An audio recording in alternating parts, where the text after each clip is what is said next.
Ji, I am your fun tuber. आज मैं आपके लिए एक और नया वीडियो नहीं स्टोरी लेके आई हूँ।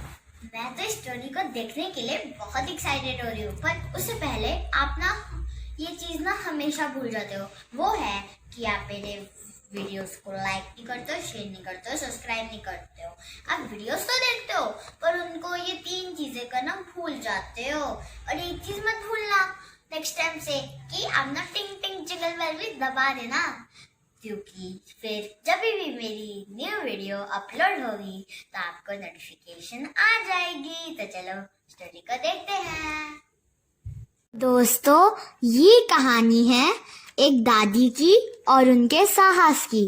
ये दादी तेलंगाना के हैदराबाद शहर में अपनी एक प्यारी सी और बुद्धिमान पोती के साथ रहती हैं, जिसका नाम है श्रावणी। और दादी को सभी लोग लक्ष्मी अम्मा के नाम से जानते हैं।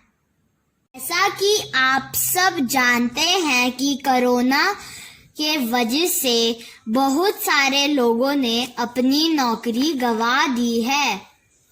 इसी तरह दादी भी अपने घर का गुजारा करने के लिए और अपनी पोती श्रावणी के स्कूल की फीस भरने के लिए दूसरों के घरों में जाकर खाना पकाना, झाड़ू पोछा, कपड़े धोना जैसे सारे काम करती हैं। लॉकडाउन की वजह से उन लोगों ने दादी को काम से निकाल दिया।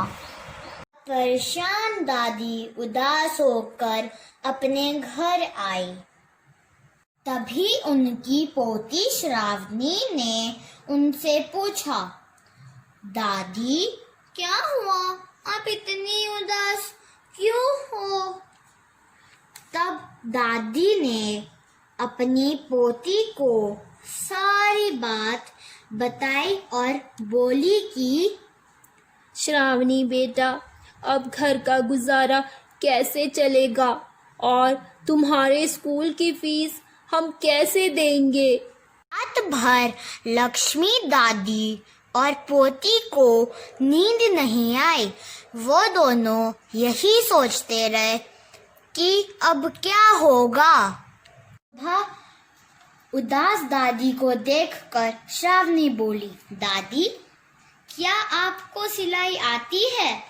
तो दादी बोली, हाँ, आती तो है, लेकिन बेटा मेरे पास इतने पैसे नहीं हैं कि मैं बाजार जाकर कपड़े खरीदूं और तुम्हारे लिए नई फ्रॉक बनाऊं। तब पोती ने बोला, अरे मेरी प्यारी दादी, मुझे कोई नई फ्रॉक नहीं चाहिए, ये तो मैं किसी और चीज के लिए पूछ रही हूँ।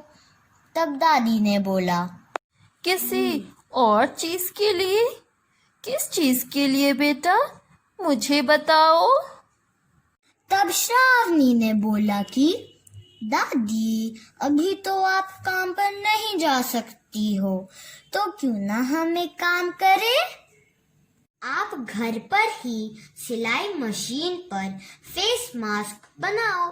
और मैं अपनी एक सहेली को जानती हूँ जिसके पापा ऑनलाइन शॉपिंग वेबसाइट की कंपनी में काम करते हैं। और पता है दादी, आजकल फेस मास्क की बड़ी डिमांड है और आने वाले दिनों में लोग इसका ज्यादा से ज्यादा ऑनलाइन ऑर्डर करेंगे।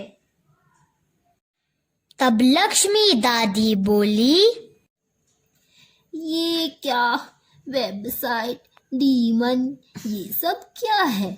मेरे तो कुछ समझ नहीं आ रहा है। तब श्रावणी ने बोला, दादी आप फेस मास्क बनाओ, उसे कैसे बेचना है वो आप मेरे ऊपर छोड़ दो। तब दादी ने बड़े उदास मन से बोला, श्रावणी बेटा, मेरे पास तो 2-3 मीटर कपड़े खरीदने तक के पैसे नहीं हैं। और ये कहकर दादी उदास हो गई। तब श्रावणी ने बोला, दादी आप मत उदास हो, मेरे पास इसके लिए भी एक आइडिया है। फिर श्रावणी ने बोला कि दादी क्या आपको याद है कि बहुत पहले आपने मुझे कुछ पैसे दिए थे, वो पैसे मैंने अभी तक संभाल के रखे हैं, तो क्यों ना हम उन पैसों से कपड़ा खरीदे और उससे मास्क बनाए। तब दादी की खुशी का तो ठिकाना ही नहीं रहा और दादी ने बोला, श्रावणी बेटा, भगवान तुम्हारे जैसी पोती सबको दे। फिर दादी अपनी एक सहेली के घर जाती है जो घर से ही कपड़े बेचने का काम करती है और वहां से कपड़े खरीद कर लाई और मास्क बनाना शुरू कर दिया। और जब मास्क बनके तैयार हो गए तब श्रावणी ने अपनी सहेली के पिता के मदद से उन मास्क को ऑनलाइन में बेचने के लिए डाल दिया। देखते देखते कुछ ही दिनों में सारे मास्क बिक गए और दादी के पास और ऑर्डर आने लगे फेस मास्क बनाने के लिए और दादी मास्क वाली दादी के नाम से फेमस हो गई। और इसी तरह दादी की ज़िंदगी की जितनी परेशानियां थी वो भी धीरे धीरे दूर हो गई और अब दादी दूसरों के घरों में काम करने नहीं जाती है और अपने घर पर ही बैठकर फेस मास्क बनाती है।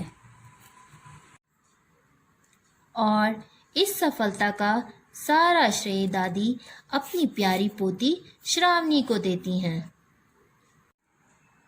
तो लक्ष्मी दादी और उनकी पोती श्रावणी अब अपनी ज़िंदगी में बहुत ही खुश हैं।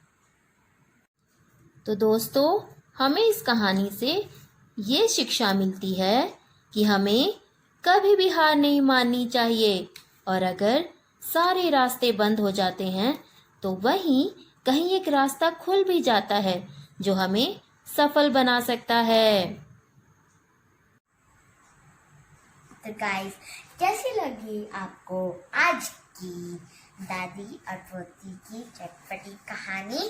अगर आपको ये स्टोरी अच्छी लगी तो इस वीडियो को ज़्यादा से ज़्यादा लाइक कीजिए, शेयर कीजिए और सब्सक्राइब कीजिए। और इस कहानी का मॉरल है कि हमें कभी हार नहीं माननी चाहिए। वो सिकंदर ही दोस्तों कहलाता है, हारी बाजी को जीतना जिसे आता है।